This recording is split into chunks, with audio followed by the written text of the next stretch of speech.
ओम श्री शारदा गणपति गुरुभ्यो नमः। अगस्त्यादीनां ध्रुवाः विक्षेपाश्च अशीतिर्भागैर्याम्यायामगस्त्यो मिथुनान्तगः विंशे च मिथुनास्यांशे मृगव्याधो व्यवस्थितः विक्षेपो दक्षिणे भागैः खाणवै स्वादपक्रमात् हुत भुग ब्रह्महृदयो वृषे द्वाविंश भाग्यगौ अष्टाभित्रिंशता चैव विक्षिप्ता उत्तरेण तौ गोलं बद्ध्वा परिच्छेत्य विक्षेपं ध्रुवकम् अस्फुटम्। सूर्य सिद्धांत ग्रंथस्य नक्षत्र ग्रह ज्योत्याधिकारस्य अष्टम अध्याय दशम श्लोकतः द्वादश पर्यन्तम्। विषयः वर्तते इदानीम् अगत्य लुब्धः हुतभुग् ब्रह्महृदयाख्यताराणां ध्रुवविक्षेपाश्च ज्ञानम्।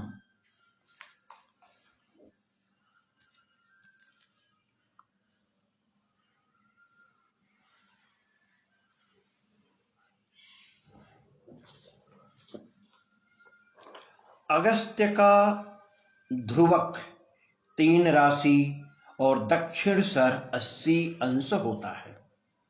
लुब्धक का ध्रुवक 80 अंश और दक्षिण सर 40 अंश होता है। अग्नि का ध्रुवक 52 अंश और उत्तर सर 8 अंश। इसी तरह से ब्रह्म हृदय का ध्रुवक 52 अंश और उत्तर सर 30 अंश। इन अश्विनी आदि नक्षत्रों के तथा अगस्त्य आदि ताराओं के ध्रुवक और सरों की गोल रचना कर गणक वेद द्वारा इनकी परीक्षा करनी चाहिए, क्योंकि यह पाठ पठित ध्रुवक और सर ग्रंथ निर्माण काल के हैं। कालांतर में वेदोपलब्ध इनकी जानकारी अत्यावश्यक है। गोले गर्भीयं सूत्रम मीनांतम बिंदो क्रांतिवृत्ते यत्र लगति ततः 10 कालांतरी रेवती तारा स्थापनीया एवं अश्विन्यादीनामपि योगतारां लक्ष्यीकृत्य वेगवलया स्वस्थापनीया। वेधवलय क्रांतिवृत्तयोः सम्पातात् मीनान्तं यावत् नक्षत्रं ध्रुवकाः भवन्ति। सम्पातात् योगतारां यावत् याम्ये सौम्ये च विक्षेपः कदम्ब प्रोते वास्तविक ध्रुवतारा भवन्ति। परं क्रिया न सिद्ध्यति कदम्ब ताराभावात्। अतः ध्रुवप्रोतेन वेदोपलब्धा ध्रुवका सराश्य आयन दृक् कर्म संस्कृता अस्फुटा भवन्ति। यहाँ पर श्लोक संख्या 10 में अगस्त्य तारे के ध्रुव मिथुन राशि के अंत में अर्थात 90 अंश और इसका दक्षिण विक्षेप 80 अंश है, यह आपको पूर्व में बताया गया है। मृगव्याध अथवा लुब्धक तारे का ध्रुव मिथुन के 20 अंश पर अर्थात 80 अंश है। इसी तरह से श्लोक 11 में इसका विक्षेप क्रांति वृत्त के दक्षिण 40 अंश पर होता है। शनि और अग्नि और ब्रह्म हृदय दोनों तारों के ध्रुव वृष राशि के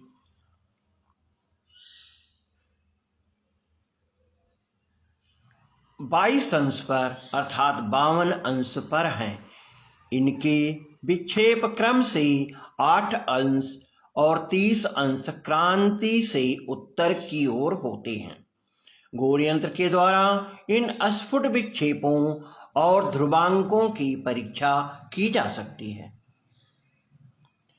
श्लोक संख्या 12 का उत्तरार्थ जैसे कहा गया है, उत्तरार्ध में जो बातें बताई गई हैं, इससे सिद्ध होता है कि हमारे आचार्यों को लकीर का फकीर इष्ट नहीं था।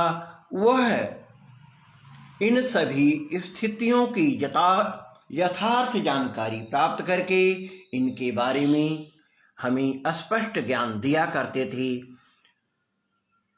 वह कई स्थानों पर कहते हैं कि यंत्रों के द्वारा ग्रहों और नक्षत्रों का भेद करके जो ध्रुवांक यथार्थ में हमें प्राप्त हो उसी को ग्रहण करना चाहिए। यहाँ उन्होंने केवल गौड़ यंत्र की चर्चा की है। जैसा कि आप जानते हैं, त्रिप्रश्नाधिकार के 11वें श्लोक में भी बताया गया है कि शंकु की छाया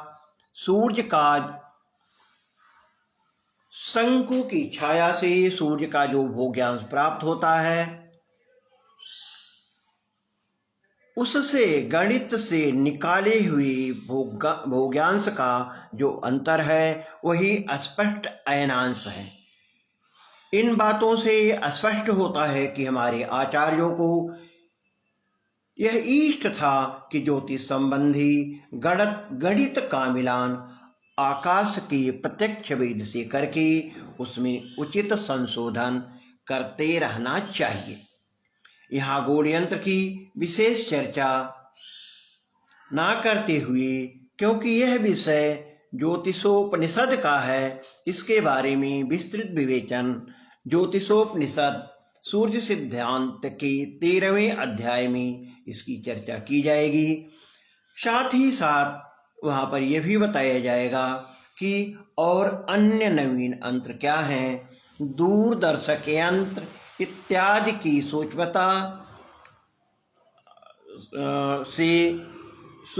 पूर्वक कार्य किस तरह किया जाता है, उनकी चर्चा भी वहां पर की जाएगी। प्रत्येक ज्योतिष विद्यालय के साथ नवीन ढंग से यदि एक वेधशाला भी स्थापित की जाए तो यह ज्योतिष के विद्यार्थियों के लिए अत्यंत उपयोगी हो सकता है। पिछली सारणियों में यह चर्चा की गई है कि भिन्न भिन्न आचार्यों के मत से उपयुक्त तारों के ध्रुव और विक्षेप क्या हैं। ब्रह्मगुप्त सिद्धांत के ध्रुवक और विक्षेप भास्कराचार्य के सिद्धांत शिरोमणि के ध्रुवक और विक्षेप से आपस में कुछ मिलते जुलते हैं, परंतु लल्लाचार्य, दामोदरीय भट्ट आदि के ध्रुवक और विक्षेप जो पूर्व में बताए गए हैं, उनका शंकर बालकृष्ण दीक्षित के भारतीय ज्योतिष शास्त्र से संबंध दिखाई देता है।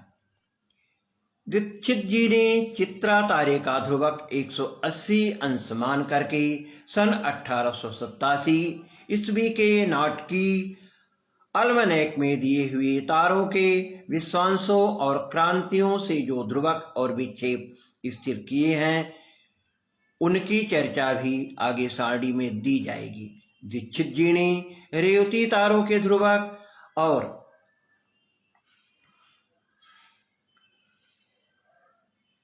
भी 2 विशेष दिए हैं। इसका कारण यह है कि इनके मत के अनुसार रेवती का योग तारा जीटा पिसियम या म्यूपिसियम हो सकता है, इसलिए पहला ध्रुवक या विशेष जीटा पिसियस का है और दूसरा म्यूपिसियस का।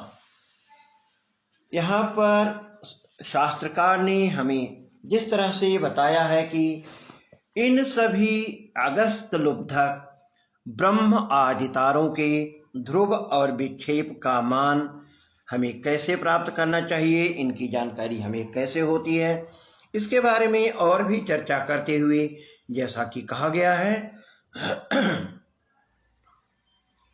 अतो वेदोपलब्धा ध्रुवा आयन्द्रिक कर्माणां व्यस्त संस्कृता वास्तव युति योग्या ध्रुवा भवितुम अर्हति। तदर्थमाद्यौ वेदोपलब्ध ध्रुवांक वशादान्य वलनज्जा साध्या ततो नक्षत्र बिंबगत कदम्ब ध्रुव प्रोत वृत्ताभ्यामुपपन्न कोण आयन बलनम। कदम्ब प्रोत क्रांति वृत्ताभ्यामुपपन्नम कोण नवत्यंसा। ध्रुव प्रोत क्रांति वृत्ताभ्याम उपपन्न आयन बलन कोट्यांसा। नक्षत्र बिंबात क्रांति वृत्तावधि कदम्ब ध्रुव प्रोत वृत्तयो कोटि कर्णौ। क्रांति वृत्ते तयोरंतरे आयन दृक् कर्म कलाभुज। अस्मिश्च प्रजापत्ते कोणानुपातेन यदि त्रिज्यया वेदोपलब्ध सरज्या तदा आयन बलनज्या किमति लब्धा आयन दृक् कर्मज्या। तच्चापेन व्यस्त संस्कृता वेदोपलब्धा नक्षत्र ध्रुवा वास्तव ज्योति साधन योग्या भवेयु रीति इत्यलम। यह विषय यहीं पर समाप्त करते हुए अग्रिम अध्याय में हम आपके सामने रोहिणी सकट भेद की चर्चा करेंगे।